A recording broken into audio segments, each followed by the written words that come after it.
Ce week-end, nous sommes allés dans un restaurant un peu en mode fast-food. C'est une chaîne de restaurants qui a plein de restaurants différents. Imagine un mec qui a des McDo, des Subway, etc. Pizzeria, il y en a plusieurs. Et on va dans celui du coup qui fait du smash burger et on mange un morceau avec des amis. À ce moment-là, le mec me dit, tu vois le petit là-bas là? Le petit là-bas, c'est le boss. J'ai quoi? C'est le gérant de la boutique, c'est le gérant du magasin? Non, c'est le boss de la franchise. Et le boss de la franchise venait de ramasser son plateau pour le mettre à la poubelle. Il était 21h, un mardi ou un mercredi soir, et le mec était en train de bosser. Là où la majorité des gens riches et fortunés ici ont pris leur week-end, parce que c'est la semaine sainte ici. Et en gros, tout le monde part en week-end, à la plage, Punta Cana, Cap Cana, etc.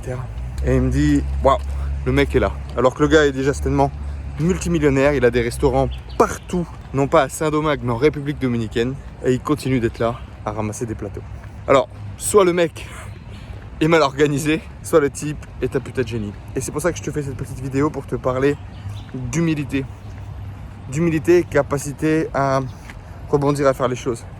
Est-ce que si demain, tu aurais besoin de repartir en bas de l'échelle de ton métier, tu le ferais avec aisance, facilité et agilité? Est-ce que tu le ferais déjà? Et avec quelle émotion, avec quelle énergie tu le ferais?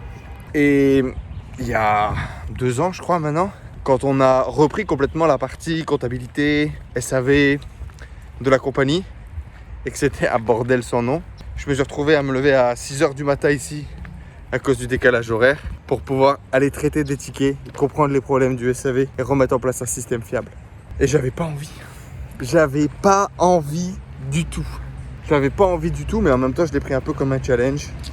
Et comme d'habitude, j'ai tout le temps dans ma tête, tu sais, cette idée de storytelling. Je me dis, ouais, ça avait fait une belle histoire.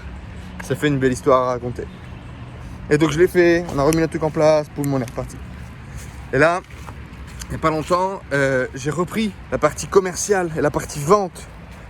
Parce qu'il y en avait besoin, parce qu'il n'y en avait pas, parce qu'on ne trouvait pas un bon recrutement. Et ok, allez, bam, j'y retourne. Et mentalement, ça m'aide vraiment à arrêter de croire que je suis arrivé, à arrêter de croire qu'on est au-dessus de ça, que c'est terminé. Et toujours cette gymnastique de pouvoir me dire que, putain, si demain, financièrement, professionnellement, je ne sais pas pour quelle raison, j'ai besoin de ça, j'ai besoin de retourner et de faire le travail et de faire l'effort et aller chercher les résultats, bah je peux le faire. Ça m'a libéré d'un poids énorme. Et je ne sais pas encore pourquoi. Je voulais vous le partager. Bref, j'arrive sur la route, c'est beaucoup moins agréable.